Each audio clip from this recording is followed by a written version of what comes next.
if there's only one essence, if there's only one substance, one infinite eternal substance, then somehow that individual experience or expression must still be made of that.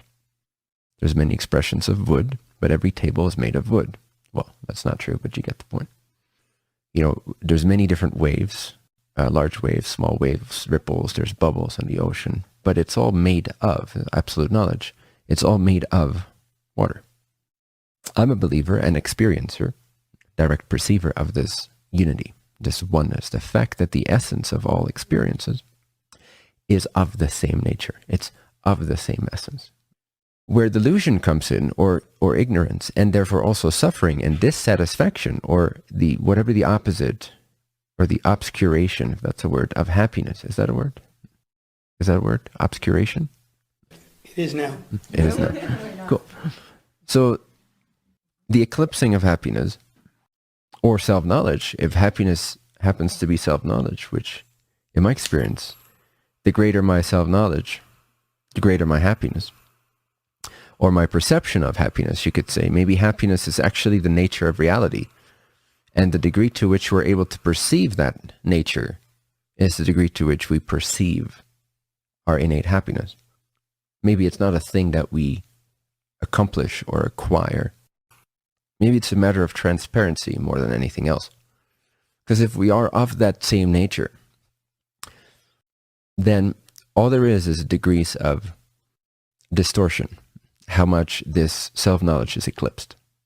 And so purification would be the antidote. The purification of the filters, the purification of perception, the purification of intention, the purification of assumptions, the purification of direct perception will lead to a transparent filter, aka an individual mind or being. And if that filter, aka the individual sense of me, is purified, is emptied out, this is where emptiness comes in as a helpful tool, then the more transparent this wave of the ocean is to the fact that it is water, and the less it is assuming that it is a wave of this size and this shape and this dimension and this movement and this speed and so forth, and this memory and this past. One of the biggest eclipsers, is that a word? of this innate intrinsic happiness, which is again simply the recognition, the direct perception of an expression of life, of the life itself that enables that expression. So it's the expression of life, recognizing life itself, recognizing its indivisible substratum, its true nature, beyond the concepts of this or that, beyond any constructs, beyond any assumptions. Now, one of the greatest eclipsers is the sense perceptions.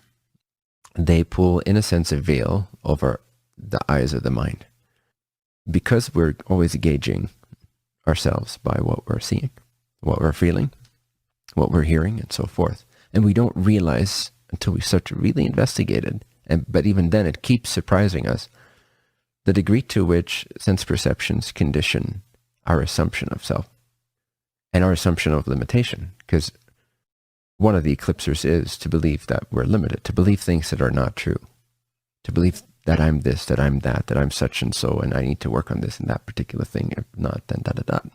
Or I need to acquire this, or all these trivialities, if you will, or these surface ripples that are so heavily identified with by life in the form of that individuated expression, that individuated ability to have autonomous intelligence, which doesn't mean separation. Just because you have autonomous intelligence and I have an autonomous intelligence, it is an assumption to therefore say you and I are not one. In infinite unity, everything is possible. Any expression can exist and will exist and does exist.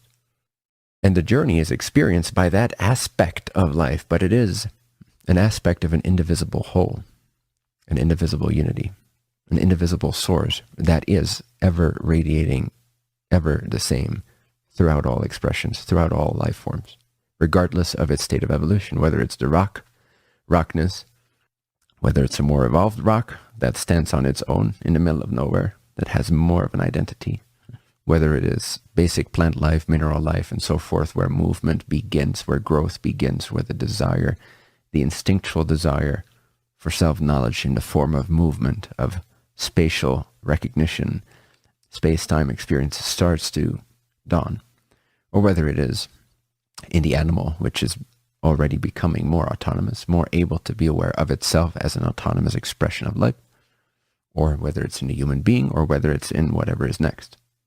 The essence is never changed. The form, the expression, the autonomous nature of that form to be able to know itself has changed. But the essence has been the same, and it's the same throughout. So actually, separation is the assumption. From this vantage point, unity is not an assumption. God is not an assumption. Eternal, infinite, all-encompassing life is not an assumption.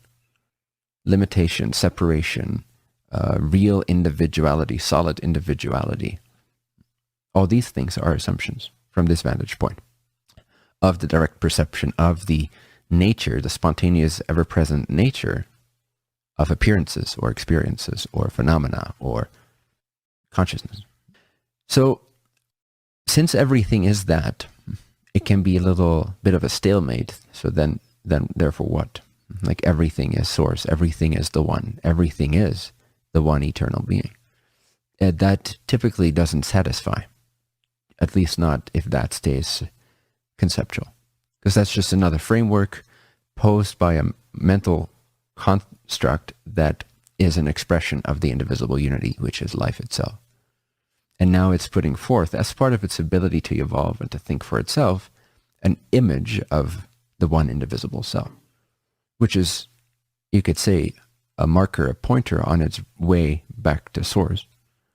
But as long as it doesn't satisfy, and by satisfy I mean deeply satisfy, deeply fulfill, deeply evoke a sense of wholeness, of oneness, of completion, of perfection, then it is a construct that mimics. It's a painting of the Grand Canyon. It's not the Grand Canyon. No?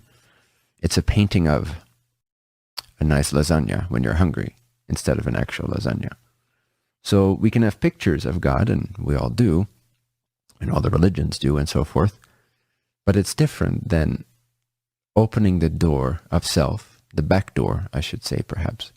Although it doesn't really matter where you imagine it to be, but it's kind of like a back door, because our experience of the front of us, what's in front of us, is always sense perceptions and thoughts and emotions and disturbances and individually described or describable phenomena.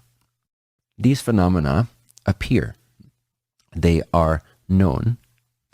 No phenomena has ever been known without being known. It's a pretty indisputable fact, I would say. No phenomena has ever been known without being known. So, if we wish to minimize, in the quest for more sort of absolute self-knowledge or absolute self-awareness, if we wish to minimize our assumptions, we have to, first of all, look at our direct experience and consider what it is made of. Because what is phenomena except for experience? I could also say there's never been a phenomena, at least that we know of, apart from experience. What we call things are only known as experience. There is no other avenue for us, right? So we gotta use the means that we have, that we can rely on, that is our direct experience, that we can testify, so to speak. And all we can really say, if we investigate purely enough, in a sense quietly enough, or directly enough, or pristinely enough, is that I have never known a thing other than experience. So I might call this table a thing. I might call my body a thing. I might call the world a thing. But I only know it. All I've ever met or encountered is an experience.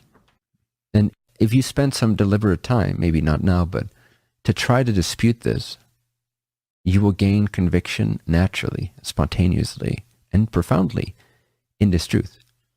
And that alone can cut through a lot of assumptions and a lot of delusions and a lot of dissatisfaction that seemingly disconnects you from your recognition of the essential, intrinsic, spontaneous, ever-present nature of primordial wakefulness or original purity or the emptiness of things.